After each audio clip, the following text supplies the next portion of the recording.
¿Qué tal? ¿Cómo le va? Muy buenas tardes. Hoy es el viernes 7 de enero, el primer viernes del primer fin de semana del año 2022. Le estoy saludando a nombre de todo el equipo que hace posible esta emisión informativa cotidiana de Grupo Fórmula Noticias. Le saludo, por supuesto, a quien encabeza este esfuerzo. Me refiero a Carlos Urdiales, nuestro coordinador volador. ¿Cómo te va, Carlos? Muy buena tarde.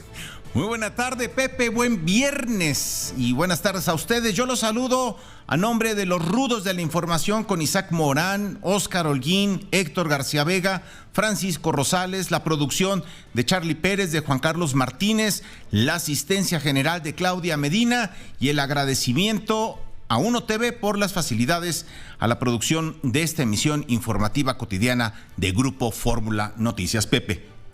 Gracias, sí, claro, por supuesto, tenemos para usted todas las noticias y todas las voces, comenzando por, en un momento más, con todo detalle, le vamos a informar, le vamos a explicar el caos generalizado en la Terminal 2 del Aeropuerto Internacional de la Ciudad de México. Esto debido a la escasez de tripulaciones, es decir, de pilotos y de sobrecargos, lo que ha derivado en que se tengan que cancelar algunos vuelos nacionales, varios vuelos nacionales de la empresa Aeroméxico y también de otras empresas. Hasta esta tarde se están reportando 87 pilotos contagiados y más de 140 sobrecargos. Claro, estamos hablando de que en Aeroméxico hay un personal arriba de 3,000 y tantos empleados. Hablo de pilotos, de sobrecargos y demás. Sin embargo, esta cifra es importante. Otro caos también se está viviendo a estas horas en las clínicas, farmacias, laboratorios de la Ciudad de México y de buena parte de la República Mexicana ante la preocupación que tiene la sociedad por llegar a hacerse una prueba para descartar si hay o no contagio de COVID. Están haciendo un llamado a las autoridades para que se tome esto con calma. Si usted siente síntomas, mejor ya ni vaya a hacerse la prueba. ¿Por qué? Porque seguramente ya quedó contagiado. Mejor consulte inmediatamente a su médico y siga las instrucciones. Hoy vamos a comentar con el doctor Francisco Moreno del Hospital Inglés algunas recomendaciones básicas, fundamentales, que usted y yo y todos podemos seguir en caso de que estemos contagiados, porque están creciendo los contagios. No tenemos todavía la cifra dada a conocer por las autoridades del sector salud, pero es cuestión de minutos para que la podamos difundir y tome usted nota. De todo esto le vamos a informar más adelante, pero quiero comenzar primero por comentar lo que está pasando en este momento en el penal de Apodaca, en el estado de Nuevo León. ¿Para qué le cuento? Mejor que nos informe Gregorio Martínez de Grupo Fórmula Monterrey. Han estado muy pendiente del inicio de un motín que al parecer no ha concluido. Familiares de los internos en el penal de Apodaca se acercaron en busca de información. Al no obtenerla, bloquearon la carretera en el cruce justamente de ahí donde está el penal de Apodaca. Estamos hablando del cruce del entronque Nuevo Laredo, o mejor dicho, Laredo Salinas Victoria. Está en el municipio de Apodaca, Nuevo León, muy cercano a la ciudad de Monterrey. Gregorio, ¿qué está pasando en Apodaca? ¿Cuál es la razón? ¿Cuál fue la causa del inicio de este motín? Muy buenas tardes. ¿Qué tal, Pepe? Qué gusto saludarte. Muy buenas tardes. Como bien lo mencionas, pues hay movilización todavía hasta esta hora de la tarde en el penal número 1, ubicado en el municipio de Apodaca, Nuevo León. ¿Qué ha sucedido? Pues la autoridad simple y sencillamente se ha dedicado a informarnos que hay 6 internos que resultan con lesiones leves tras suscitarse una riña. Pero según el gobierno estatal, esta tarde el incidente, como lo califican, está ya controlado y el saldo es de 6 personas heridas, 6 internos heridos cuya vida no corre riesgo. Es la versión, digamos, oficial.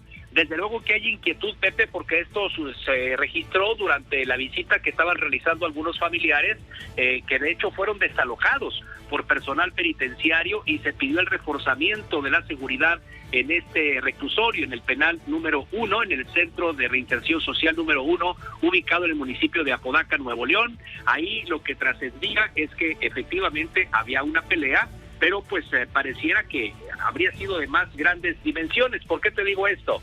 Porque algunas de las señales, por ejemplo, que se alcanzaron a apreciar a la distancia fue justamente la quema de colchones, Pepe, la quema de colchones, que es algo frecuente que ocurre cuando se da un intento de amotinamiento. Hasta ahora esto no lo califica así la autoridad, señala que se suscitó una riña, un incidente, digamos, hasta cierto punto menor, que estaría controlado con saldo de 6 internos con lesiones leves. Es lo que confirma en este momento la autoridad. Ahora, todo esto, Pepe, pasa en un clima de inseguridad y de violencia por el que atraviesa Nuevo León.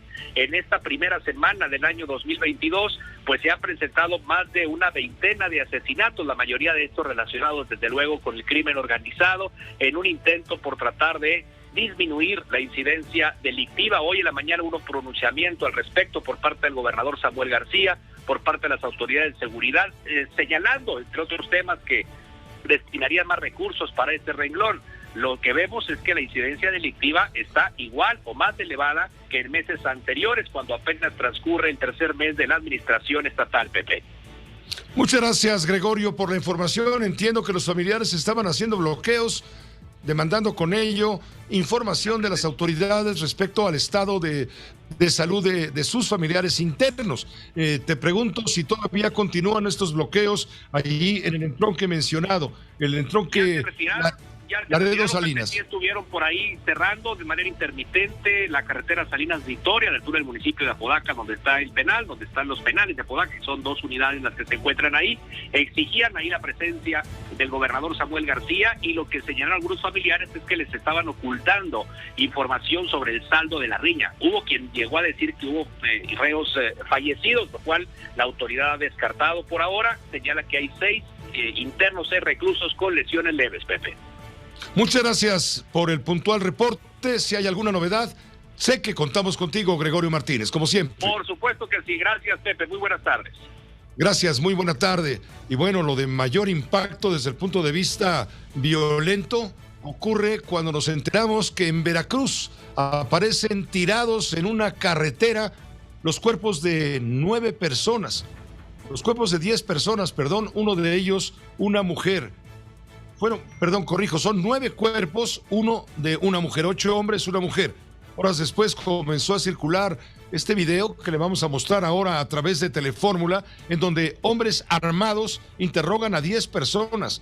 No se ha confirmado si los interrogados y amenazados que aparecen en una fotografía de rodillas y con las manos detrás de la cabeza son los mismos que aparecieron más tarde ejecutados, temprano en la madrugada, pues, aparecieron ejecutados. Le estamos mostrando justamente este video.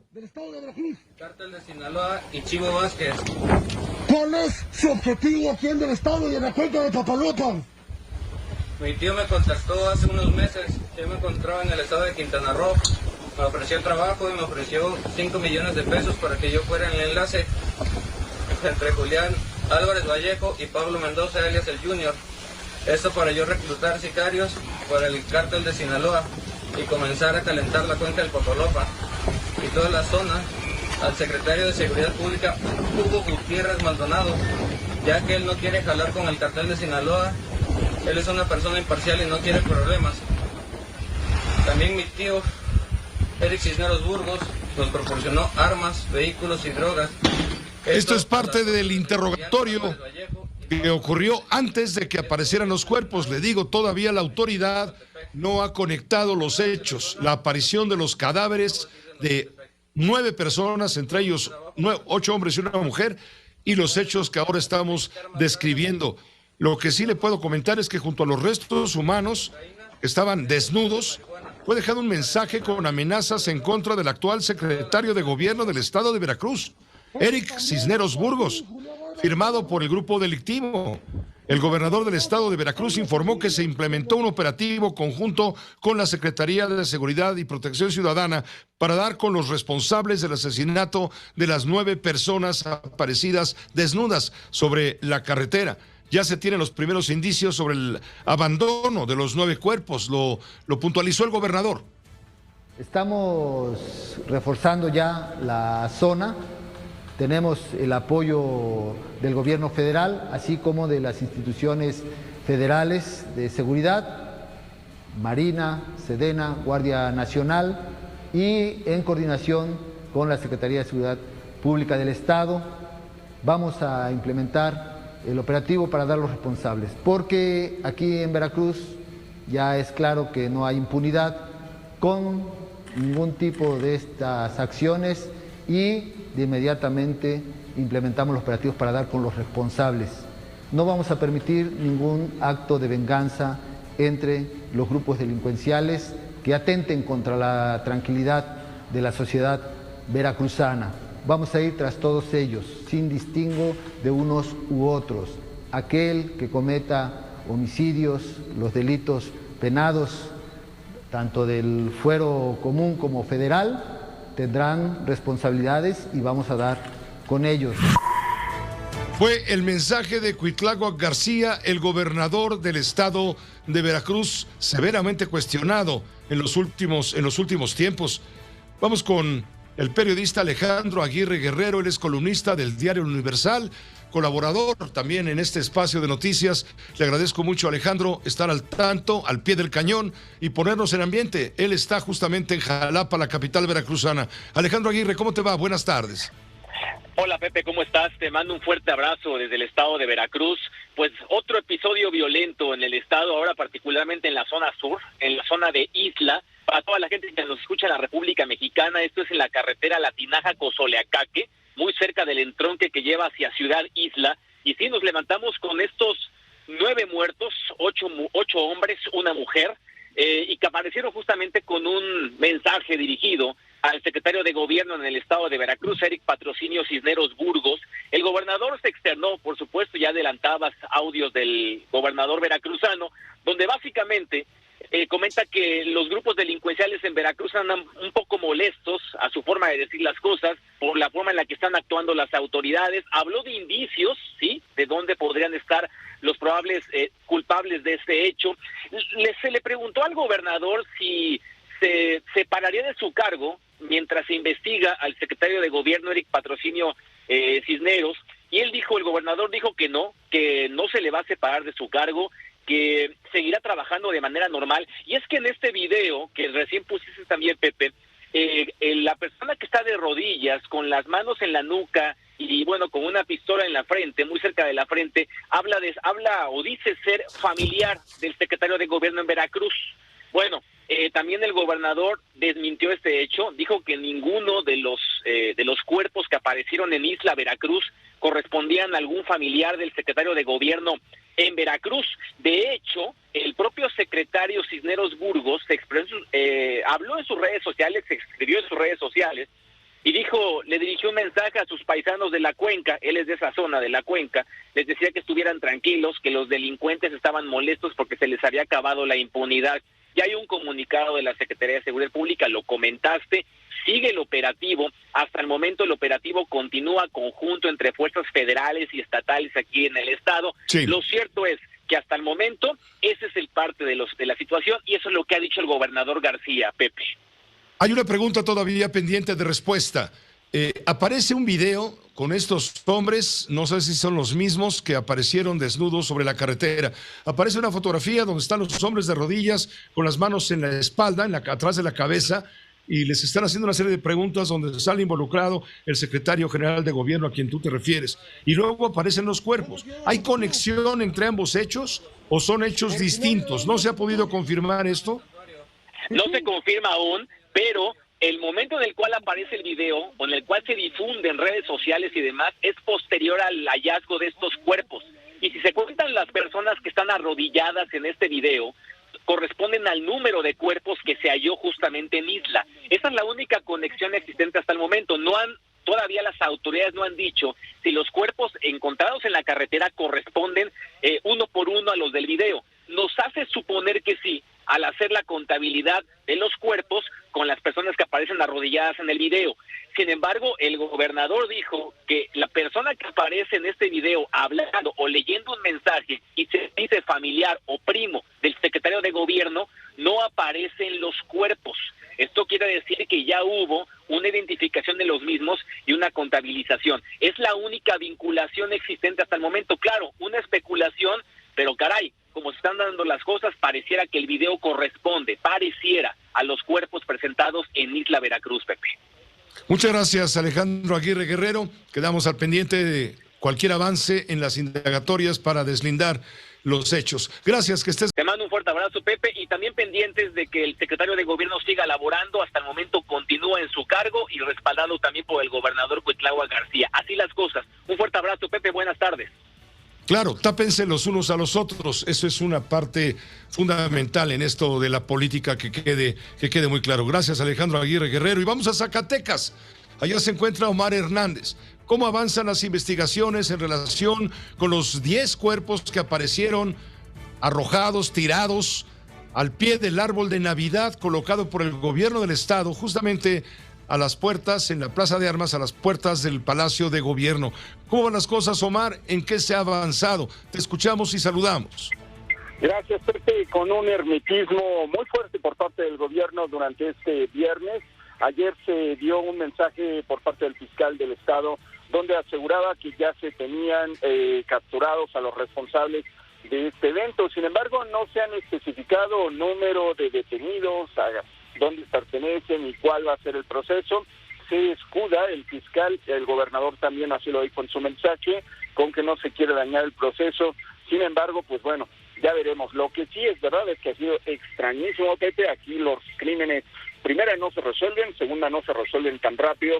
Y ayer pues vimos un operativo bastante rápido en 3 horas allí en Guadalupe. Dicen que agarraron a esta banda. En cuanto a la identificación, tenemos 5 cuerpos ya identificados, 2 corresponden a las mujeres y 3 a hombres. Todos tienen antecedentes, ya sea por narcomenudeo o por robo calificado.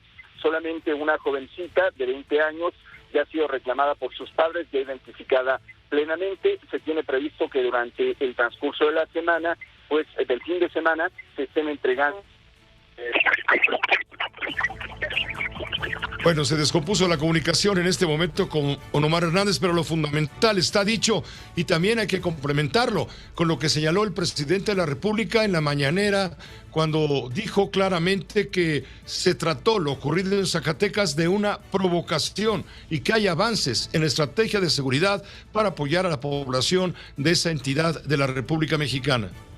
Hay enfrentamientos entre grupos y desde luego es una provocación ir a dejar los cuerpos. Pero es esto que se está actuando. Es interesante que se conozca que lo de Zacatecas es algo especial, porque sus estados vecinos no tienen el mismo problema. Decidieron los grupos utilizar como escenario para el enfrentamiento a Zacatecas. Esto dijo el presidente respecto a lo que sucede en Zacatecas, gobernado por David Monreal Ávila, allá en... Él es de Morena, desde luego. En un momento más adelante le tendré un hecho muy interesante que se ha generado en las últimas horas. Me refiero a la fotografía donde aparece el gobernador de Morelos, el exfutbolista, celebridad sin duda, Cuauhtémoc Blanco. Aparece rodeado de 3 líderes del crimen organizado prevaleciente en el estado, gobernado por el exfutbolista político. ¿Se acuerda que dijo el secretario de gobierno Pablo Ojeda que esta fotografía se realizó en su momento sin ninguna intención, que fue por ahí de años cuando Cuauhtémoc Blanco era alcalde de Cuernavaca, que quién sabe qué? Pues resulta que la diócesis de Cuernavaca, a través de Tomás Toral Nájera, vicario general, revela que esa fotografía donde aparece Cuauhtémoc Blanco, gobernador de Morelos, aparece con 3 presuntos líderes del narcotráfico en la entidad, fue tomada en una iglesia de Yautepec. Es más, da datos precisos. Asegura que la fotografía se tomó el 12 de diciembre del año 2019 y fue en la iglesia de la Asunción, allá en Yautepec. Es la foto del escándalo ocurrido esta semana. Así lo explicó Tomás Toral Nájera, el vicario general de la diócesis de Cuernavaca. Se habla de un padre, Juan Alvarado. ¿Lo conoce usted? Sí, hemos acabado de decirlo que ¿es de Yautepec? El padre estaba en Yautepec en ese momento, en aquel tiempo, y que bueno, era una misa de 12 de diciembre donde pues va la gente, va la multitud, y por supuesto él vio al gobernador, sí, estuvo ahí, pero no en otro sentido, es decir, no en el sentido de que sea como afirman por ahí algún interpretador de la situación, que sea la iglesia de ese sentido. Entonces, ¿ese fondo que se ve sí es de esa iglesia de Yautepec? Ese fondo que se ve sí es de la iglesia. Bueno, pues por todo lo que acaba de salir en esta semana, pues creemos que en todo momento y bajo toda persona, pues tiene que hacerse las investigaciones correspondientes y bueno, al fin y al cabo, más allá de comenzar a hacer de interpretaciones a través de las redes sociales, que es a lo que se presta, pues quienes tienen que hacer las investigaciones que las hagan. No tenemos la obligación de conocer a fondo la persona que viene hacia ti y que te pide un servicio, llámele sacramento, llámele bendición, como sea. No tienes tú en ese sentido de saber quién o a qué se dedica esta persona, ¿no? Estás para las personas, estás para los feligreses y los feligreses tienen el derecho de pedir un servicio, entonces tú atiendes. Es lo que dice Tomás Toral Nájera, vicario general de la diócesis de Cuernavaca. Él afirma que la fotografía se tomó en diciembre 12 de 2019, justamente en la iglesia. No va más allá. Él no está diciendo que Cuauhtémoc Blanco esté conectado o no conectado con el crimen. Esa es otra historia que tendrá que investigar la autoridad correspondiente. Él simplemente confirma que la foto 1 se tomó cuando Cuauhtémoc Blanco ya era gobernador. Punto. Como haya sido, citando al clásico.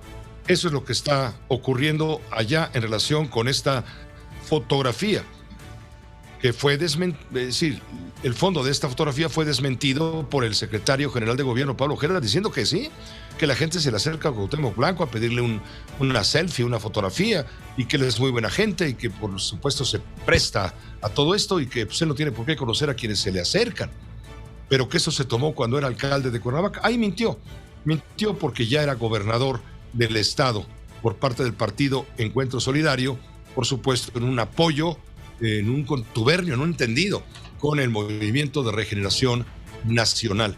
Todo esto está sucediendo, le digo, en relación con Cuauhtémoc, que sigue siendo noticia a partir de lo que publicó el periódico El Sol de México de Organización Editorial Mexicana. Permítame una pausa muy breve. Regresamos para hablar del tema del Omicron. Tendremos una conversación. Acompáñenos, lo invito, con el doctor Francisco Moreno del Hospital ABC, un hombre experto en temas de epidemiología que ha estado con la bata puesta atendiendo personalmente a miles de contagiados en las diferentes etapas en que hemos padecido, sufrido justamente la pandemia. En un momento con usted. Su opinión es importante. Twitter, @José Cárdenas 1. Facebook, José Cárdenas.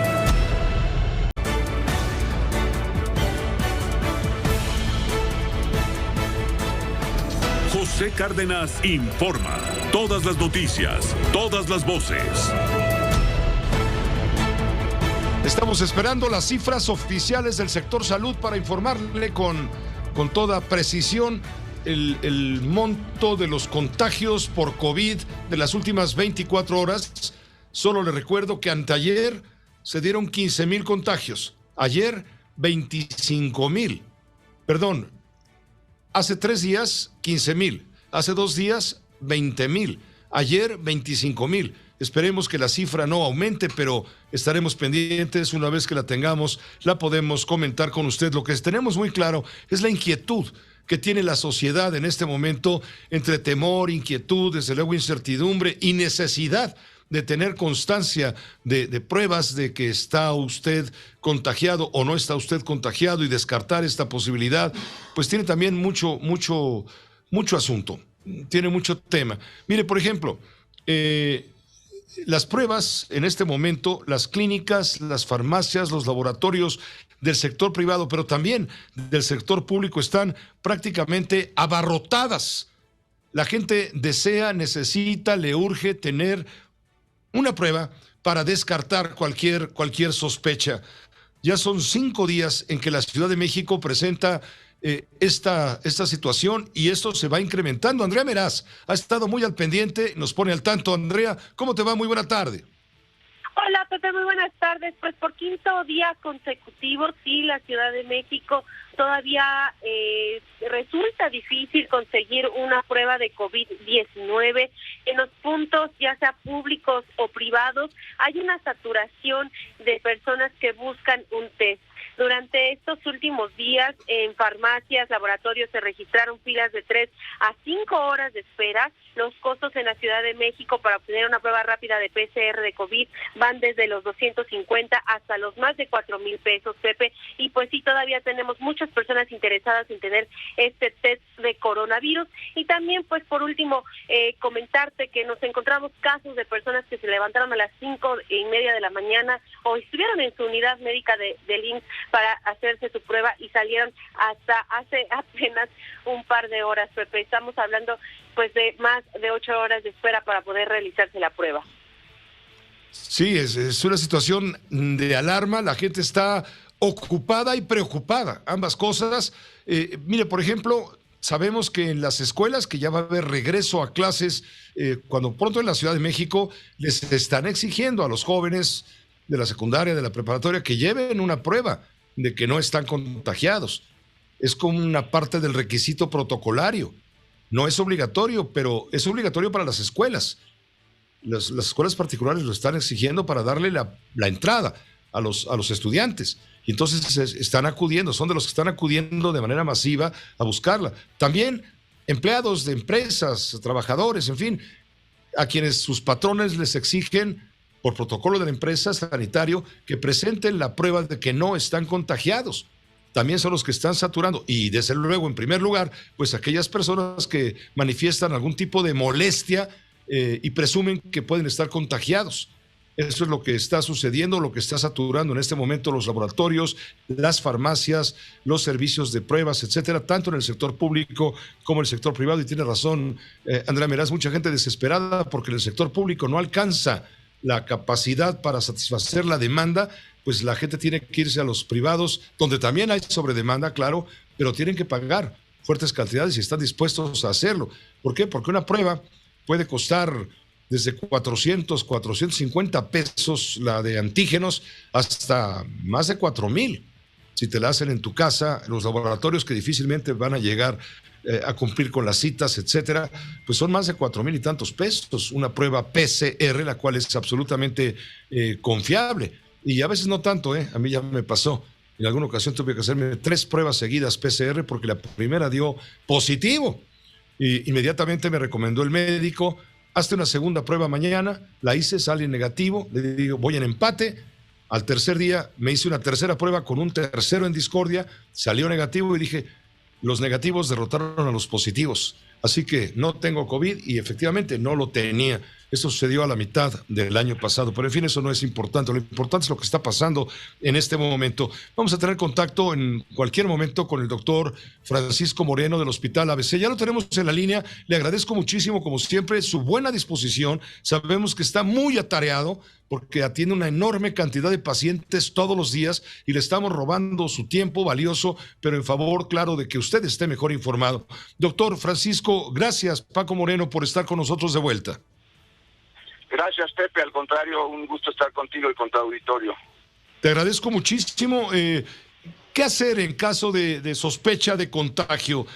Hay quien dice, pues si ya tienes molestias es que ya te dio, no pierdas tu dinero, no pierdas tu tiempo, ya estás contagiado. Otros dicen, no, córrele a hacerte una prueba, aunque sea de antígenos o de saliva o la PCR, para estar absolutamente seguro. ¿Qué es lo que tú recomiendas, Francisco? Mira, lo ideal es, primero, si tienes síntomas, no vayas a trabajar, trata de mantenerte aislado y lo ideal es buscar tener una prueba, porque desafortunadamente estamos en la época en la de que además de COVID hay otros virus respiratorios.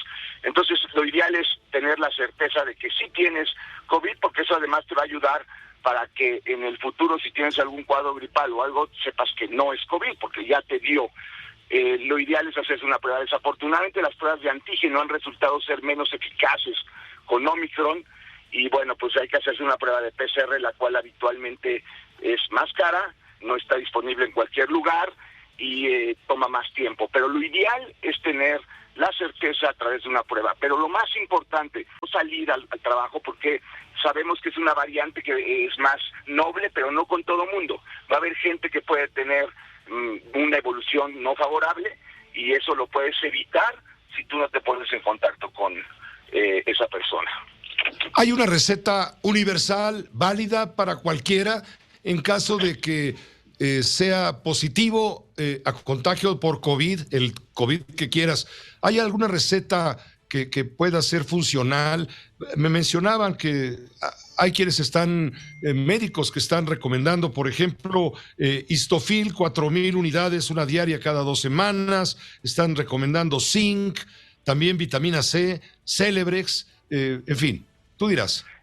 Lo que pasa es que hay que individualizar, porque algunos de estos medicamentos, por ejemplo el Celecoxib, que es el Celebrex, pues no lo pueden usar gente que tiene hipertensión o gente que tiene problemas de cardiopatía. Es un muy buen antiinflamatorio, y también se han hecho estudios acerca de la posible acción en el receptor del virus. Lo más importante es mantener la calma, estarse checando la temperatura, estarse checando la oxigenación, tener contacto con un médico para no autorrecetarse. Paracetamol, ibuprofeno pueden ser muy buenos como para los síntomas que uno tiene. La gente se queja mucho de ardor de la garganta, gente que tiene vidrios en la garganta, entonces hay algunos tipos de spray que pueden ser útiles, pero lo ideal es que no te automediques, lo ideal es que busques asesoría y vayas teniendo un seguimiento, porque si estás con fiebre persistente o empieza a bajar tu oxigenación, tenemos que tener un plan de qué hacer con esa persona que no está evolucionando bien. Ahí tú recomendarías, alguien me decía el otro día, Actron, 600 miligramos, uno cada 8 horas para la fiebre y el malestar. Así es, ese Actron es ibuprofeno. Hay muchas fórmulas, o sea, muchas recetas de ibuprofeno, Motrin, Actron, etcétera. El Actron tiene una cápsula, entonces eso a veces genera menos problema en el estómago, pero pues hay ibuprofeno genérico que es bueno. El chiste es tratar de mantener los síntomas pues controlados. Eso también le da tranquilidad al paciente, porque desafortunadamente ahora la variante es bastante noble, pero pues ya la gente tiene mucha ansiedad, y hemos tenido pacientes que llegan al hospital pensando que están en una urgencia y la realidad es que pues no se supieron medir el oxímetro o alguna de estas situaciones, y pues sí, la gente ahorita está pues con miedo por lo que se ha vivido, ¿no? ¿Cuántas veces hay que tomarse la medida para la oxigenación con un oxímetro, o bien la temperatura para saber la fiebre, que entiendo no debe de pasar de 38? Así es, la temperatura, mira, con que lo hagas unas 3 veces al día, tómate la temperatura 3 veces al día, el oxímetro úsalo en el dedo índice de la mano izquierda, toma la oximetría sentado, toma 3 respiraciones profundas, checa qué mide en los siguientes 10 segundos. No te quedes con el oxímetro viendo a ver si en algún momento baja, porque eso te genera ansiedad. Quítate bien el gel, el acrílico, porque luego llegan las señoras con uñas muy bien pintadas pensando que tienen una baja de oxigenación, y lo que pasa es que están teniendo interferencia en la lectura del oxímetro. Esos pequeños detalles pueden hacer que tú estés bien monitorizado. Entendemos. Ahora, si tú estás positivo, ¿cuántos días tienes que estar en aislamiento? Desde luego, hasta que se te pasen los síntomas. Desde luego, debes de consultar a tu médico de cabecera. Pero en términos generales, Francisco Moreno, ¿qué recomiendas? En general la recomendación es, tú desde tu primer síntoma cuenta 10 días, y el día 10 puedes salir sin problema. Eso es habitualmente aunque no tengas la prueba hecha. Aunque no tengas la prueba hecha, para el día 10, el alta se da por días, no se da por prueba. Podemos tener fragmentos virales que duren, por ejemplo, en una PCR hasta semanas. Entonces, el alta es por días. Si tú ya cumpliste 10 días de aislamiento, estás bien, no tienes por qué mantenerte aislado. Ahora, por la cuestión de salud pública, en los Estados Unidos se han acortado un poco los tiempos en gente que está asintomática. Si tú eres asintomático y al día 8 te haces una prueba de antígeno y sale negativa, vete, puedes salir. Te recomendamos que no te expongas con personas vulnerables, que sigas usando tu cubrebocas N95 en la calle, en los lugares cerrados, pero se han acortado porque están colapsando líneas aéreas, hospitales, servicios de policía, de bomberos, porque todo el mundo está contagiado. Entonces, por eso se acortó un poco los días de aislamiento. Pero lo ideal es que tomes tus 10 días de aislamiento, además te va a recuperar tu cuerpo, vas a descansar y eso te ayuda a tener una mejor evolución también post-COVID. Buenísimo todo lo que nos dices, sabemos que tienes la experiencia y la autoridad para poderlo hacer desde el punto de vista médico. Hay que ocuparnos y no preocuparnos. ¿Hasta dónde estimas, Paco Moreno, que esto va a llegar? Esta pandemia va a llegar en este momento que ha generado muchísimo temor. Así es. Yo, mi sentir, lo comentamos el otro día, es que estamos llegando en un momento en donde tenemos una enorme cantidad de contagios. Esto va a ocurrir probablemente durante las siguientes 2 semanas y después vamos a tener un descenso muy abrupto en todo el mundo del número de casos que va a haber, porque la variante, al ser tan contagiosa, termina por no encontrar a más huéspedes en quien infectar. Y bueno, el sentir de algunos, y yo me incluyo, es que esto va a provocar que haya una inmunidad generalizada y que probablemente el virus se vuelva ya más catarral y que probablemente para la primavera podamos tener una luz totalmente diferente a lo que estamos viviendo.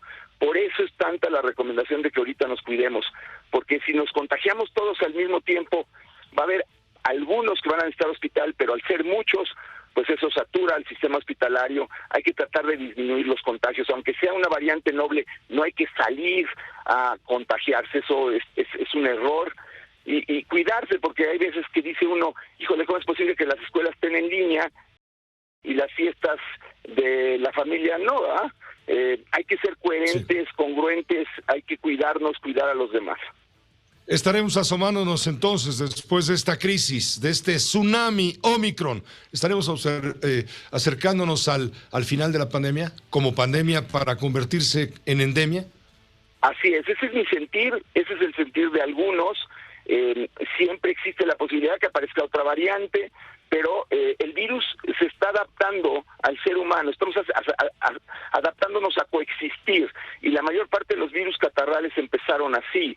Los virus catarrales inicialmente empezaban con cuadros respiratorios más severos, y bueno, conforme va pasando el tiempo hay una adaptación entre que el ser humano a través de sus defensas logra combatir el virus, y el virus a través de disminuir la capacidad de daño también logra coexistir, entrar en un balance ecológico, y pensamos que esto es lo que está ocurriendo. Y bueno, sería una buena noticia para todos, pero también es la obligación de cuidarnos en el kilómetro 40, aunque esté la subida muy empinada para llegar al 42, no nos quedemos al final del camino y no hagamos que alguien de nuestra familia o de nuestros conocidos se quede al final del camino, porque eso sería muy triste. No bajemos la guardia. Gracias, Francisco Moreno, como siempre, por tu tiempo. Te estamos robando la atención a muchos pacientes. ¿A cuántos tienes en este momento contagiados allá en el ABC? En el ABC, afortunadamente, el número de admitidos no es tan alto. El problema es pues los contagios y la gente que quiere pues asesoría. Eso lleva a que tengamos en el grupo de Infectomed, que es el grupo donde yo trabajo, que somos 7 infectólogos, pues tenemos más de 1,500 pacientes ahorita que estamos siguiendo. Y está incrementándose el número, por desgracia. Así es. Gracias, Francisco. Muy buen fin de semana. Gracias, como siempre, por ayudarnos a entender. Al contrario, Pepe, gracias a ti. Un buen fin de semana y cuidarnos mucho este fin de semana. Fuerte abrazo. Gracias. Nos cuidaremos siempre. Por supuesto, el doctor Francisco Martín Moreno del Hospital ABC, y infectólogo experto en estos temas. Ha estado todo el tiempo. Llevamos con él trabajando brazo con brazo, él con su conciencia, con su información, su experiencia, y nosotros con nuestras preguntas, a veces pues incómodas, pero necesarias. Pero vamos acompañándonos en este camino difícil para, insisto, ante los hechos, la información. La ignorancia solamente trae desolación. Vámonos a una pausa muy breve, seguiremos informando más, por supuesto.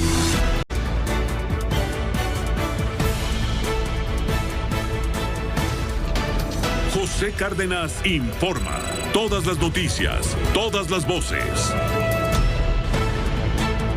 Hoy ha sido un viernes verdaderamente patético, un viernes negro, de caos en la Terminal 2 del Aeropuerto Internacional de la Ciudad de México por la cancelación y el retraso, el desacomodo, pues, de la operación de vuelos, principalmente de la aerolínea más grande, que es la aerolínea Aeroméxico, aunque también ha habido casos que tienen que ver con Aeromar y otras que operan en el Aeropuerto Internacional de la Ciudad de México. Se han cancelado el día de hoy 47 vuelos y ha habido demoras en 19 vuelos, tanto domésticos como internacionales. Gente que llegó desde las 5 de la mañana a tomar su vuelo, pues si bien le ha ido, además de que le han ido cambiando posibles conexiones, les dan salida a las 6 de la tarde, 6:30 de la tarde, la gente desesperada porque pues no le responden a sus demandas de información. No hay quien atienda a la desesperada multitud, porque son muchísimos los que están demandando pues una atención y la solución a su problema de traslado. Los usuarios se han visto afectados pues por este caos, provocado principalmente porque hay tripulaciones completas de Aeroméxico y de otras aerolíneas también, en donde se dan casos de contagio por COVID. No hay pilotos suficientes para atender la demanda. Sobrecargos, en fin, todas las tripulaciones o muchas tripulaciones han resultado muy afectadas. Y esto ha trastornado las cosas, aunque nos informan, poco a poco parece irse regularizando esta situación. No quiere decir que mañana no vaya a estar igual que hoy. Óscar Zúñiga, tú estás muy atento, te escuchamos con mucho interés. Luego de la situación caótica este jueves ante la cancelación de varios vuelos por problemas de salud con tripulaciones de Aeroméxico por estar infectados con COVID-19, este viernes la Terminal 2 del Aeropuerto Internacional de la Ciudad de México se vio con una importante afluencia de personas, quienes tomaron su vuelo hacia distintos destinos nacionales e internacionales. En las pantallas donde se ven las llegadas y salidas, la mayoría de los vuelos operados por Aeroméxico se veían a tiempo, solo 5 estaban cancelados: el vuelo AMX 826 con destino a Mérida, el 920 hacia Monterrey, el 198 a Mexicali, el 216 a Guadalajara y el 142 a Chihuahua. El resto de los vuelos estaban a tiempo y demorados hacia Chetumal, Querétaro, Vancouver, Guadalajara, Bogotá, Cancún, entre otros destinos. Muchos de los pasajeros que tomaban un vuelo la mañana de este viernes son los que ayer no pudieron viajar a su destino y fueron a los primeros que les estuvieron dando el servicio, lo que generó molestia en las personas que tenían sus viajes programados para esa hora, por lo que siguieron las cancelaciones y les pidieron que esperaran en la terminal para colocarlos en vuelos por la tarde. La situación para Aeroméxico está complicada, ya que varias tripulaciones estarán fuera por unas semanas hasta que los 140 pilotos y sobrecargos den negativo en sus pruebas de COVID y se aplican los estándares de seguridad e higiene para ofrecer traslados seguros a sus clientes. En tanto, la Asociación Sindical de Pilotos Aviadores indicó que se tiene un registro de 4 casos positivos en Aeromar, 69 de Aeroméxico y 14 de Aeroméxico Connect. Sin embargo, es muy probable que estos números se incrementen debido a lo contagioso de la variante Omicron, por lo que se desarrollan protocolos para cuidar la salud de sus pilotos y ofrecer seguridad a los pasajeros. Esta situación, se dijo por parte de la Asociación Sindical de Sobrecargos de Aviación, se ha dado por todo el mundo y no es privativo de México y se espera se restablezca a la brevedad. Para Grupo Fórmula, Óscar Zúñiga. Gracias, Óscar Zúñiga, por la información. Hay un comunicado de prensa difundido por la empresa Aeroméxico, donde explica que la nueva ola de contagios por COVID ha impactado a la aviación mundial, provocando afectaciones en algunos vuelos. ¿Algunos? Para Aeroméxico, la seguridad de nuestros clientes y colaboradores es y será siempre la principal prioridad. Por ello, nos encontramos aplicando protocolos de seguimiento a diversos colaboradores, incluyendo tripulaciones, lo que ha implicado la realización de ajustes en las operaciones planeadas. Una forma elegante de decir por lo que hemos fallado. Enfocamos nuestros esfuerzos en minimizar el impacto y trabajamos para atender de la mejor manera posible a los clientes que hayan tenido modificaciones en sus planes de viaje para llevarlos a su destino con la mayor seguridad. En fin, la demora o cancelación de vuelos no es una decisión que tomemos a la ligera y siempre es el último recurso. Seguiremos, sin excepción, aplicando los más altos protocolos en todas las operaciones a través de nuestro sistema de gestión de salud e higiene. Invitamos a los clientes a mantenerse pendientes del estatus de su vuelo a través de nuestros canales oficiales, a través de las redes sociales. En fin, es el comunicado así suavecito que mandó Aeroméxico. Está en la línea telefónica el capitán José Humberto Gual Ángeles. Él es secretario general de la Asociación Sindical de Pilotos Aviadores. Capitán, gracias por tomar la llamada. Muy buenas tardes. Mi estimado Pepe, muy buenas tardes. Un saludo aquí a todo tu auditorio. Esperemos que un año 2022 lleno sobre todo de salud y mucho trabajo. Estoy a tus órdenes aquí con esta situación que estamos padeciendo en toda la aviación a nivel mundial. José Humberto, exactamente qué está pasando en este momento con las tripulaciones. Sabemos que hay algunos casos graves, me refiero, hay un número de casos que no es tan grave en cuanto a número, pero sí afecta los vuelos y la operación. Ustedes están al tanto, pues, de la salud de los pilotos, los copilotos y, desde luego, las integrantes, los sobrecargos, el cuerpo de sobrecargos, están al tanto. ¿Qué le podemos decir a la gente? ¿Qué va a pasar en las próximas horas? ¿Y por qué pasó lo que pasó? Mira, primero que nada, déjame comentarte que lo más importante, lo que estamos atendiendo y la principal preocupación que tengo como secretario general de la Asociación de Pilotos es proteger la integridad y la salud de mis pilotos. Tengo alrededor de 70 casos Grupo Aeroméxico, 5 casos en Aeromar, hasta el día de hoy a las 7 de la mañana. Obviamente son pilotos. Es correcto. En la noche me darán la actualización de los casos, porque esta pandemia, como tú bien lo sabes, el Omicron es altamente contagiosa, aunque menos severo en lo que es la sintomatología de la enfermedad. Pero quiero dejar en contexto algo muy importante. Este es un problema que la patente no la tiene la aviación mexicana, la patente es mundial. Hoy podrás ver, tengo un dato de 15%, fíjate el número tan peligroso, tan grande, 15% de todas las operaciones que realizó una aerolínea como Southwest en Estados Unidos fueron cancelados por falta de tripulaciones que están infectadas. O sea, tenemos un problema serio, un problema que de veras nos debe de hacer reflexionar respecto a lo que está pasando a nivel mundial. Pero yo te lo voy a poner en un contexto más claro, Pepe. Si tú te digo el número de pilotos que tenemos ahorita contagiados, que por fortuna ninguno de ellos está hospitalizado, me vas a decir, bueno, no es un número tan alto como para que el 5%, alrededor del 5% de las operaciones de Grupo Aeroméxico se hayan visto afectadas. ¿Pero por qué? Porque de un piloto, de una sola persona que está enfermo, un solo tripulante que esté enfermo el día de hoy, entran en protocolo toda la tripulación, o sea, todos los que estuvieron en contacto en ese vuelo con esta persona. Entonces no estamos hablando de única y exclusivamente del que está contagiado, sino que tengo que apartar de todas las operaciones a toda esa tripulación en un protocolo de observación durante 5 días. Eso es manejar las cosas con responsabilidad. Lo que no queremos es dañar a nuestro público, a nuestros clientes y sobre todo a México.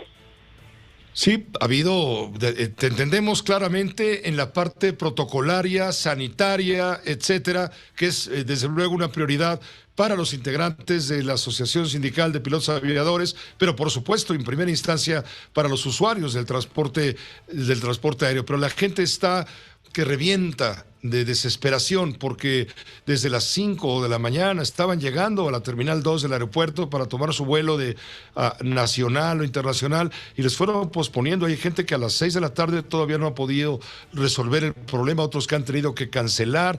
En fin, estaba leyendo aquí que la Procuraduría Federal del Consumidor le está solicitando a las aerolíneas informar anticipadamente a los pasajeros y poner en marcha políticas de flexibilidad ante vuelos cancelados. Te digo, también es una situación no solamente sanitaria, sino social. Y tienes toda la razón, pero yo te lo voy a platicar desde el lado, porque como secretario general, Gaspar, no soy ajeno a la preocupación y a lo que acabas de manifestar. Soy un apasionado de la aviación, una persona que va a trabajar con el gusto de volar un avión, con la pasión, con el cariño que le tengo a mi aerolínea. Me preocupa, me duele ver tantos vuelos cancelados, ver a mis clientes con la cara de desesperación por ese vuelo. Pero créemelo, que lo crean. Y aprovecho este espacio que me otorgas para decirle a la sociedad que son momentos de un poquito de empatía. No podemos hacer nada. Las cuestiones de la administración de la operatividad, de cómo van a estar protegiendo a los pasajeros, lo está atendiendo la empresa. He tenido comunicación constante también con la Dirección General de Grupo Aeroméxico. En Aeromar no he tenido cancelaciones. He tenido contacto con el director general de Grupo Aeroméxico y está en la misma preocupación. Pero como se lo he manifestado y lo manifiesto y lo digo abiertamente aquí contigo, hay que cuidar, lo primero que se tiene que cuidar es la salud y la integridad de absolutamente pilotos, público usuario, de nuestros colaboradores, de absolutamente todo. Pues te agradecemos mucho tu disposición, José Humberto Gual, para comentar toda esta situación que ha generado caos. No sabemos qué va a ocurrir mañana. ¿Tú tienes una idea de mañana, los próximos días? Tengo una idea a través de mi centro de estudios y dentro de mi secretario de Previsión Social, que es un doctor y un médico a la vez. Tenemos información de que va a subir un poco, estamos previendo que suba un poco los contagios y la gente que esté en protocolo. Vamos a mantener esta situación al menos unos días más, desafortunadamente, pero poco a poco se irá normalizando la situación. La misma empresa, estoy enterado por parte de ellos que están haciendo ajustes en sus itinerarios por la falta de tripulaciones. Tengo minutos antes de tomar una llamada contigo, fui informado de que tengo una tripulación en Madrid ahorita enferma, tenemos una cancelación en Corea. Vaya, la situación va a mantenerse así por un par de días más o unas semanas más. Pues te agradecemos mucho, capitán, y estaremos en contacto, si nos permites, para informar a la audiencia, para informar a los televidentes también, qué hacer para prevenir y evitar, por supuesto, los corajes y lograr a lo que tú convocas, la empatía. ¿Qué hacer como usuarios, como pasajeros? Yo tengo un vuelo mañana, no sé, 3 de la tarde a Acapulco. ¿Qué debo de hacer? ¿Qué me recomiendas? Mira, primero que nada, estar muy atentos a como lo pidió la administración del Grupo Aeroméxico, muy atento a las modificaciones. Hay que estar atentos, van a estar dándose, desafortunadamente, es más, Pepe, yo te lo pongo en un contexto más claro. Tú y yo ahorita estamos completamente sanos, no sabemos si el día de mañana pudiésemos amanecer con una sintomatología.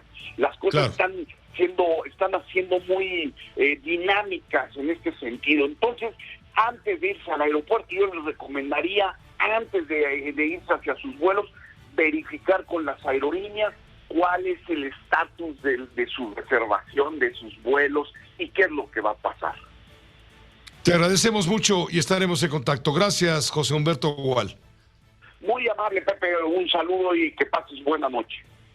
Igualmente para ti, gracias. Es José Humberto Gual Ángeles, capitán, secretario general de la Asociación Sindical de Pilotos Aviadores. Una pausa breve, volvemos con el doctor Javier Oliva Posada. Él es catedrático de tiempo completo en la Universidad Nacional Autónoma de México. Él es profesor e investigador en materia de ciencias políticas y sociales. Es un experto también en temas de seguridad. Te agradezco mucho, Javier. Feliz año, un fuerte abrazo. Gracias a ti, Pepe, y estoy muy contento de tener esta entrevista primaria contigo justo en el arranque de año. Justo al arranque del año y justo a un arranque violento del año. Sobre todo estamos refiriéndonos a lo inmediato. Zacatecas. Ayer los 10 cuerpos, los 9 cuerpos, hoy los cuerpos aparecidos en Veracruz. Caray, yo me pregunto, Javier Oliva, ¿de qué sirven las reuniones cotidianas a las 6 de la mañana a las que asiste el presidente para encabezar al Gabinete de Seguridad Nacional? ¿De qué sirve? ¿Dónde está el resultado, el esfuerzo? Si no estamos viendo justamente que esto se calme, sino todo lo contrario. Parecen provocaciones, venganzas, vendetas sobre las cuales el gobierno no tiene control. Dame tu opinión, por favor, tu comentario. Primero, gracias, Pepe, por el espacio y feliz año nuevamente. Saludable año, sobre todo. A mí me parece que aquí hay un tema de notable ineptitud a nivel de los gobiernos locales.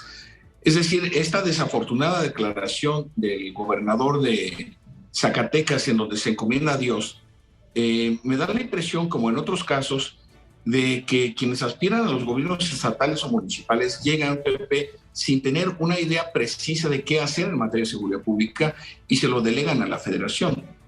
Es decir, a mí me parece que si no hay una percepción, un conocimiento claro, hay más una aspiración política por el poder, más que un conocimiento de una problemática tan grave como la que se está viviendo en el país.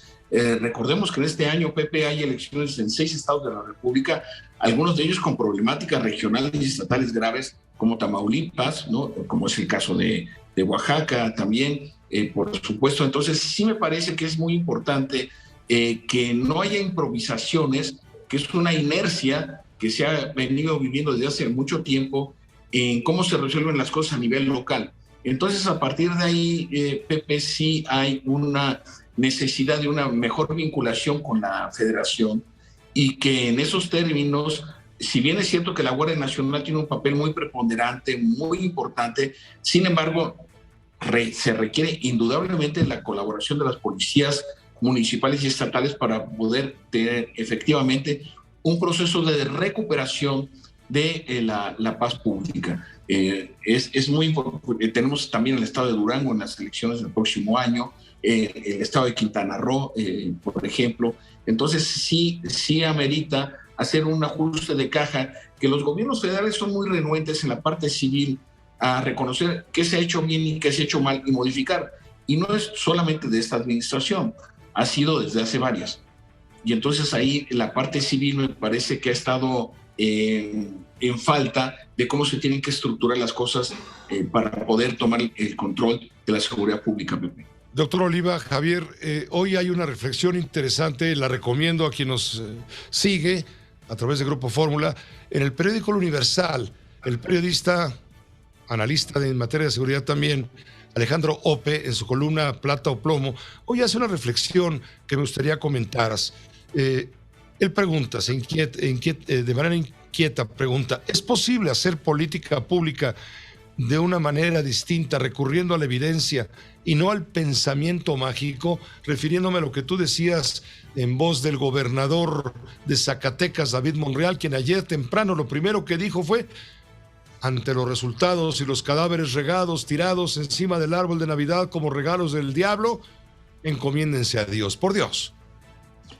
Mira, Pepe, sí me parece que los aspirantes a gobiernos estatales o municipales debieran tener una noción mucho más clara para aspirar al poder. No pueden llegar y suponer que esto no lo sabían o lo sorprendieron o fue algo que no estaban preparados.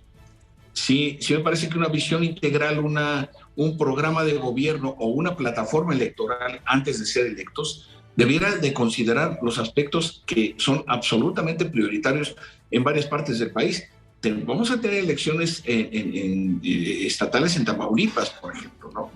Entonces, sí me parece, como por ejemplo lo que pasó ahora en el estado de Morelos con la fotografía, el debate de que si estaba o no estaba, si iba o no iba. A mí me parece que la permisividad que tienen algunos sectores de la opinión pública, de los análisis políticos, sí debiera ser un poco más estructurado, más analizado, y no tratarlos como a la ligera desde mi punto de vista. Porque aquí hay uno de los puntos fundamentales que tiene que ver con, Pepe, esta propensión en donde los gobiernos locales, municipales y estatales, le están dejando la responsabilidad sobre todo a la Guardia Nacional.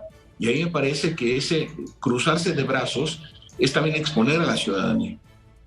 Pues me vas a hacer recomendar al público lo mismo que el gobernador de Zacatecas.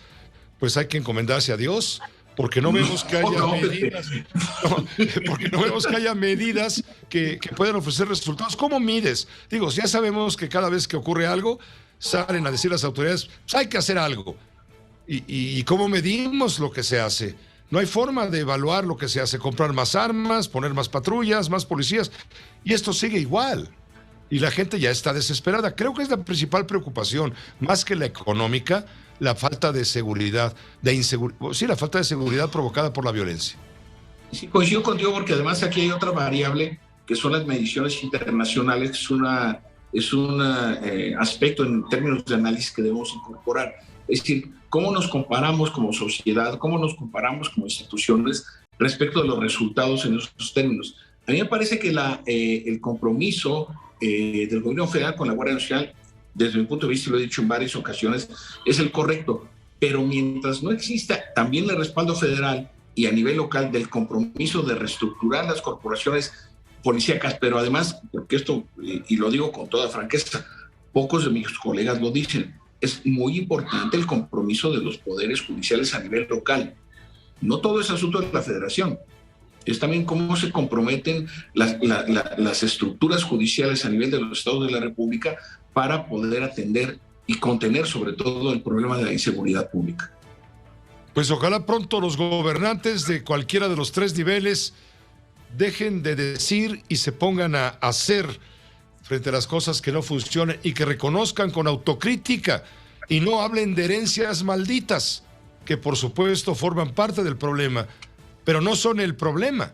El problema es ahora de quien asumió la responsabilidad por mandato soberano, por mandato democrático. Tienen que enfrentar con resultados. No decir, no, pues es que mi antecesor, Javier Oliva, no saben cómo era.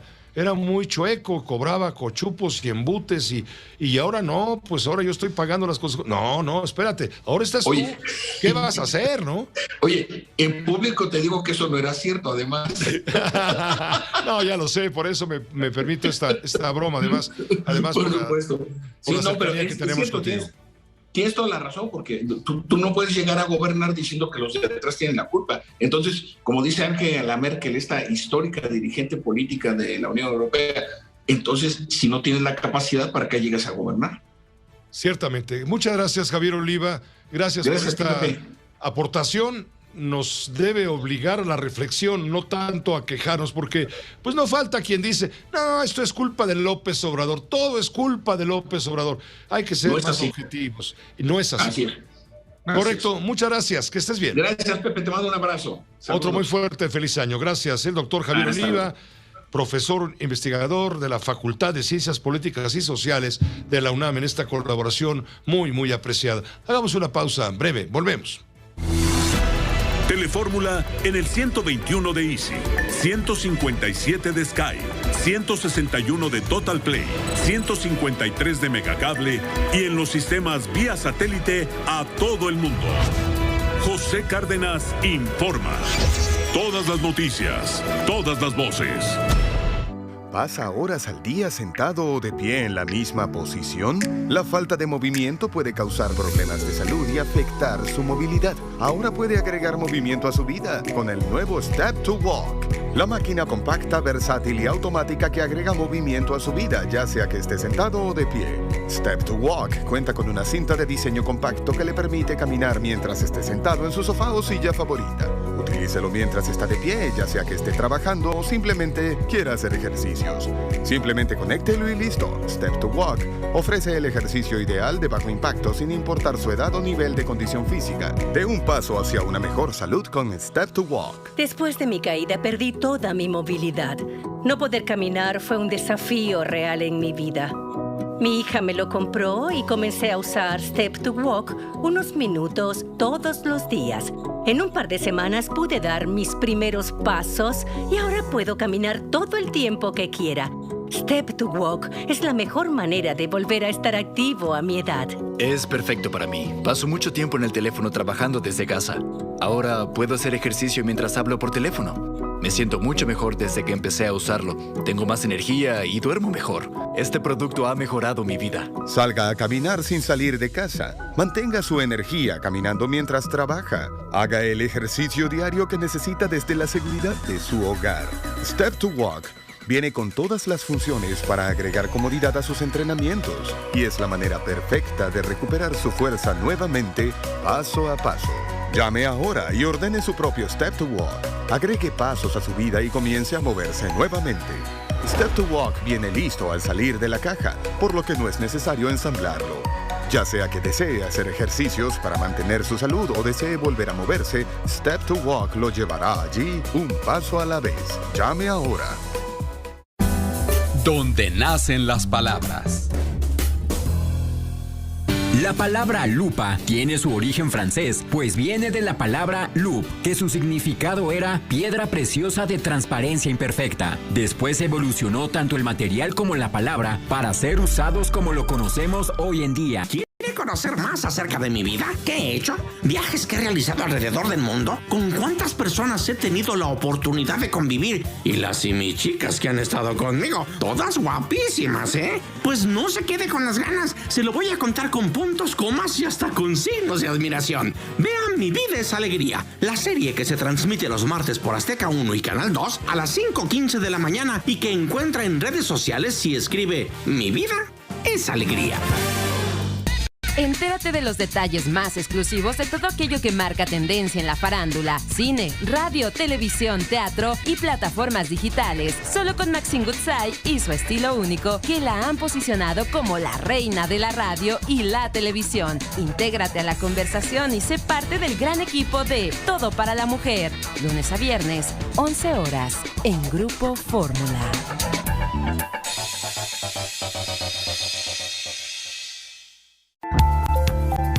Porque nadie nace sabiendo ser mamá, te brindamos un espacio donde podrás comprender y superar los obstáculos que te presenta la maternidad. No te pierdas la información que necesitas para cuidar a los seres que más amas. Opiniones de expertos que te harán sentir en confianza, porque estamos hablando de mamá a mamá.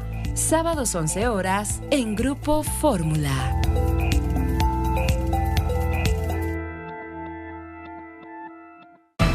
Telefórmula Noticias con Enrique Muñoz, lunes a viernes, 22 horas, en Grupo Fórmula.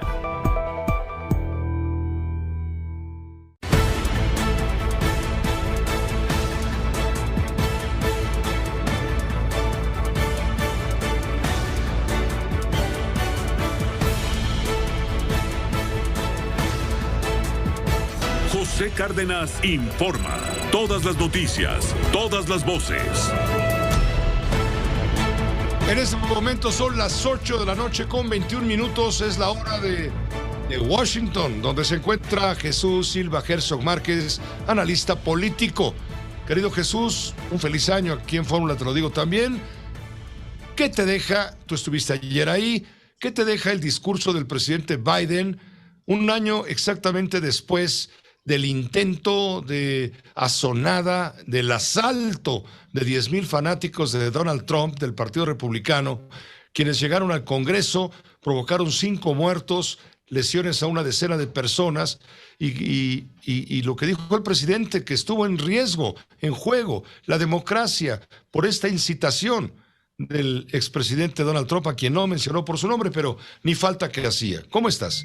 Hola Pepe, buenas noches. Pues sí, me parece que el discurso de ayer fue muy, muy importante. Creo que al presidente Biden este tema le parece crucial. Creo que ha hecho uno de los ejes de su administración esta defensa de la democracia. Hace unas semanas convocaba una cumbre de naciones democráticas porque entiende que de alguna manera el gran eje que divide en este momento al mundo es la batalla entre las democracias y el autoritarismo. Y lo que pasó hace un año, como bien recuerdas, y que fue motivo del discurso del presidente Biden de ayer, pues fue un evento traumático en la historia contemporánea de los Estados Unidos, en donde el presidente saliente alienta a sus seguidores, asusa a sus seguidores para hacer una protesta que no es solamente una protesta que se conduce por los canales ordinarios, sino que toma por asalto el Capitolio y trata de intimidar a los legisladores que estaban por ratificar la elección del candidato demócrata. Y yo creo que lo más preocupante, Pepe, más allá de lo que sucedió en aquellas horas, que finalmente pues no evitó que corrieran su curso las instituciones y se proclamara al presidente Biden, se tomara posesión en enero del año pasado, sino que yo creo que lo preocupante es lo que ha sucedido después. Y es el hecho de que no hubo una condena enérgica del Partido Republicano a estos actos, no hubo un deslinde de los principales liderazgos del partido de las acciones del presidente Trump. Y en ese sentido, pues lo que vemos nosotros es que el presidente Biden ve cómo frente a sí tiene a un partido, el Partido Republicano, que no tiene un compromiso con las reglas democráticas, que no parece estar aceptando las reglas del juego cuando no son los beneficiarios de esas reglas. El presidente Trump en ese sentido tiene en sus manos al Partido Republicano. Donald Trump camina hacia la construcción de una nueva candidatura y bueno, no es preocupante el que pudiera, no me parece alentador, pero no es alarmante que pudiera volver a competir y que ganara si es que tiene más votos, sino que tenemos en este caso a un contendiente que no está dispuesto a aceptar las reglas del juego y que además lo más preocupante desde luego es que se acuda a la violencia, a la intimidación de la fuerza para imponer su voluntad. Entonces creo que este aniversario del asalto al Capitolio es muy significativo porque nos ratifica que aún democracias que nosotros consideraríamos bien establecidas, muy sólidas, con una larga continuidad y tradición institucional, son vulnerables en esta época.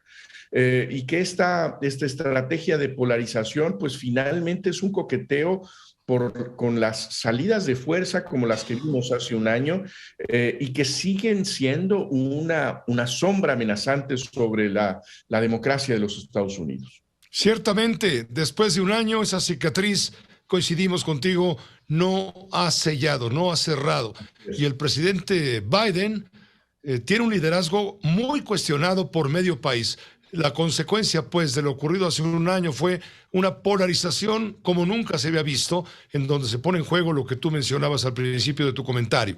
Por un lado, el tema de la democracia, que además afectaría si se simbra, si se cuartea en Estados Unidos, se cuartea en muchas partes del mundo, y por otro lado, la autocracia, que puede reforzarse también en otras partes del mundo. Mucho para ver, mucho para escribir, porque Trump no está muerto, eso está hecho y claro. Ayer no hubo un solo republicano al lado del presidente Biden y de los demócratas, lo cual también es un mensaje muy claro. Muy claro y muy preocupante porque pues finalmente tiene que haber un compromiso con las reglas del juego, independientemente de quién gana o quién pierde, tiene que haber un compromiso con las reglas y un rechazo enérgico a las vías de la fuerza, a la intimidación de la violencia. Y eso es lo que está presente en los Estados Unidos, con un elemento adicional que no podemos perder de vista, y es que es la sociedad que tiene pues el mayor acopio de armas, en donde pues hay tantísimas personas que están armadas, y en ese sentido esta amenaza que hay sobre la convivencia democrática tiene me parece que cobra una mayor alarma en el caso de los Estados Unidos. Gracias, Jesús, como siempre. Te reitero, felicitaciones por el año que viene. Gracias, feliz año también a ti, Pepe. Gracias, hasta pronto. El maestro Jesús Silva Herzog Márquez, analista político, mi amigo Jesús desde la ciudad de Washington. Regresamos en un momento, hay mucha más información, no se vaya, por favor. José Cárdenas informa. Todas las noticias, todas las voces. Tenemos en este momento la comunicación con mi compañera Andrea Meraz. La autoridad sanitaria acaba de dar a conocer dos noticias. Primero, la cifra de contagios y muertes por el COVID, por una parte, y por otro lado, la autorización de la COFEPRIS para la pastilla, para el antiviral de laboratorios Merck, de manera que pueda venderse en México, justamente. Adelante, Andrea, te escuchamos. Muy buenas tardes, Pepe. Pues sí, hace unos momentos la Comisión Federal contra Riesgos Sanitarios, la COFEPRIS, pues dio a conocer esta aprobación del uso de emergencia de molnupiravir para tratar COVID-19.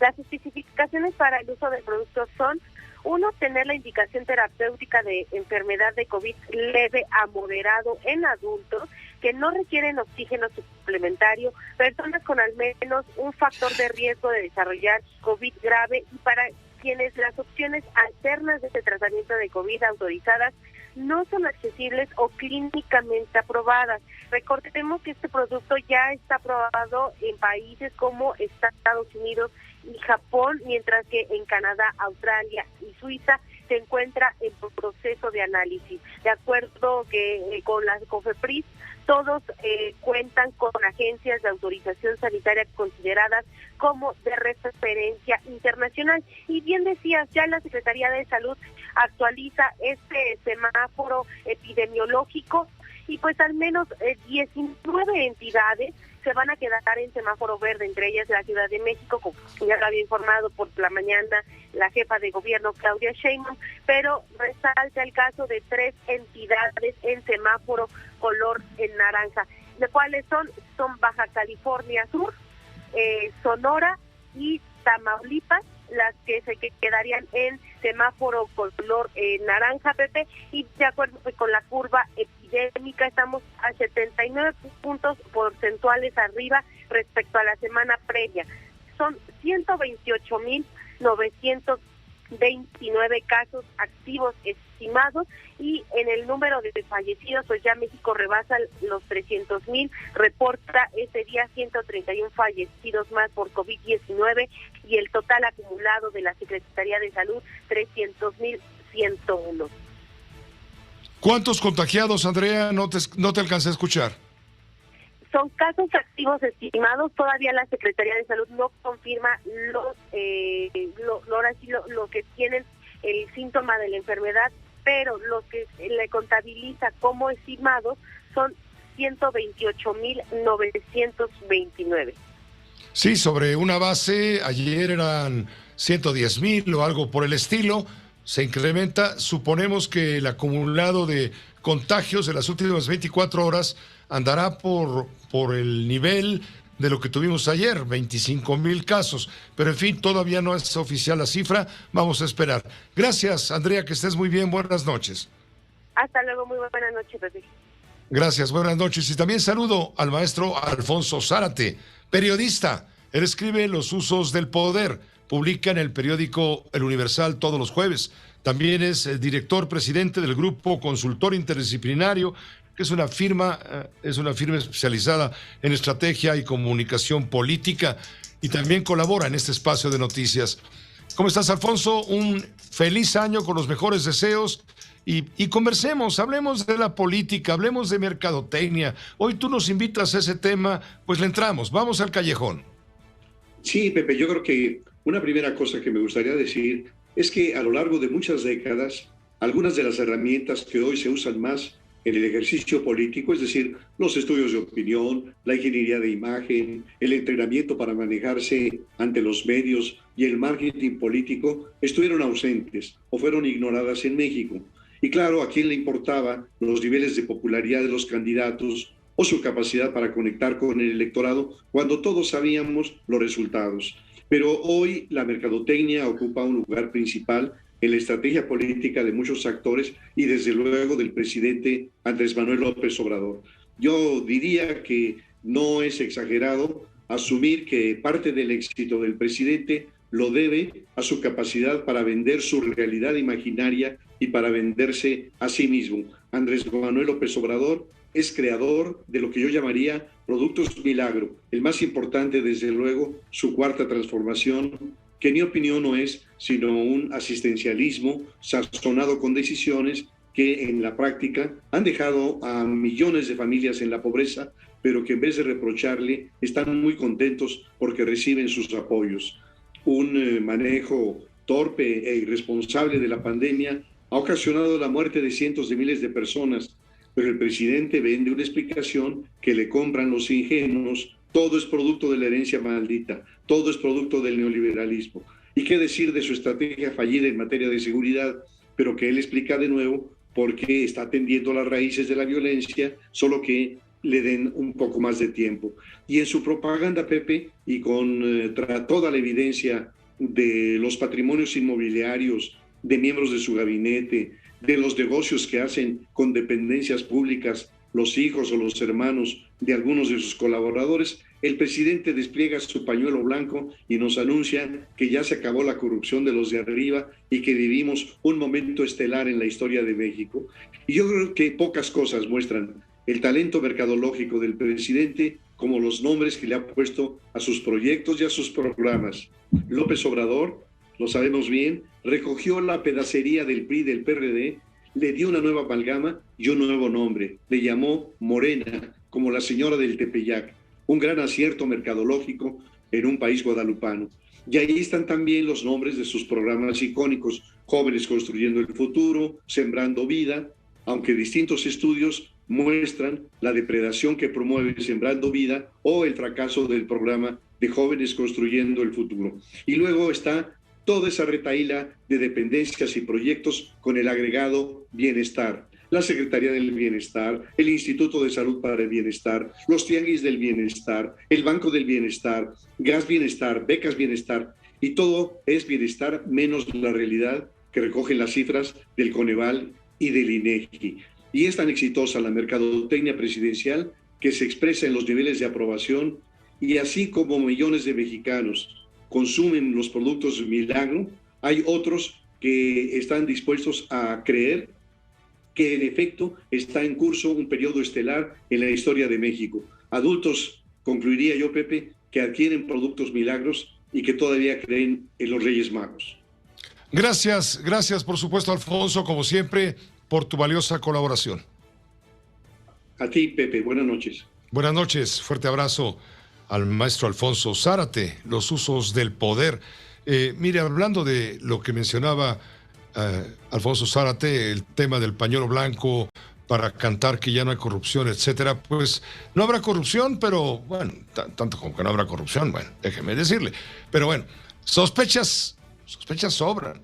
Y tan es así que mire usted, hoy, anoche, Santiago Nieto salió a la luz la información de que la Fiscalía General de la República ha iniciado no una ni dos, sino 5 carpetas de investigación en contra de Santiago Nieto Castillo, quien fue titular de la Unidad de Inteligencia Financiera, y una carpeta para investigar a Carla Humphrey, consejera ciudadana del Instituto Nacional Electoral. Los investiga la Unidad de Inteligencia Financiera. No quiere decir que sean culpables. Una cosa es que haya carpetas de investigación y otra cosa que sean eventualmente culpables. Eso no le corresponde a la Fiscalía General de la República, eso le corresponde, usted lo sabe, a los jueces.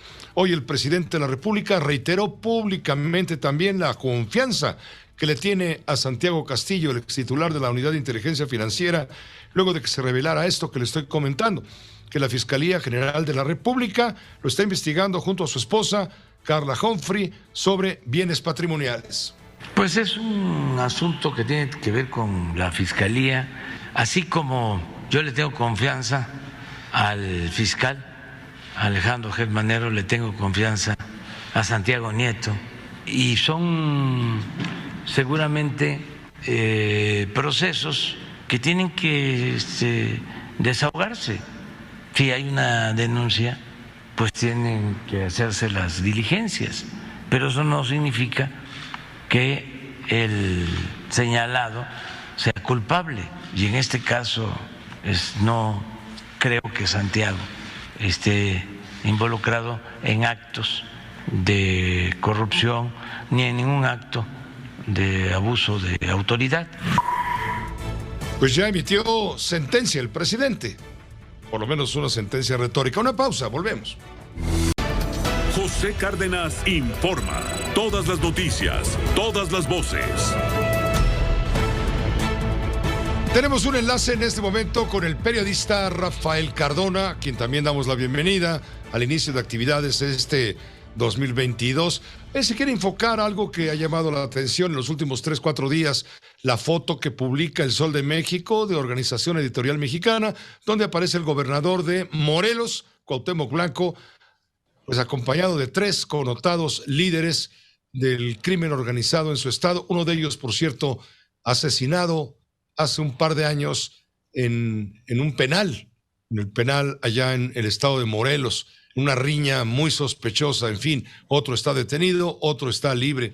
El asesinado es el del lado derecho, el de la camiseta de azul que lleva el escudo de los Pumas de la universidad. En fin, Rafael, ¿de qué manera estás percibiendo, estás leyendo esta fotografía donde se insinúa la presencia del narco en la política? Pepe, muy buenas noches, mucho gusto en saludarte. Mira, Pepe, esta fotografía es parte de algo que a mí me parece sumamente preocupante y también muy revelador de lo que estamos viviendo en México últimamente. Decían los clásicos, los latinos, que todos los caminos conducen a Roma, pero en México todas las noticias conducen al narco. Prácticamente todo lo que sucede en México termina o empieza, según lo estés analizando, con la delincuencia organizada, el narcotráfico o el impulso de los carteles en todas las actividades ilegales, digamos, industrializadas por el crimen organizado.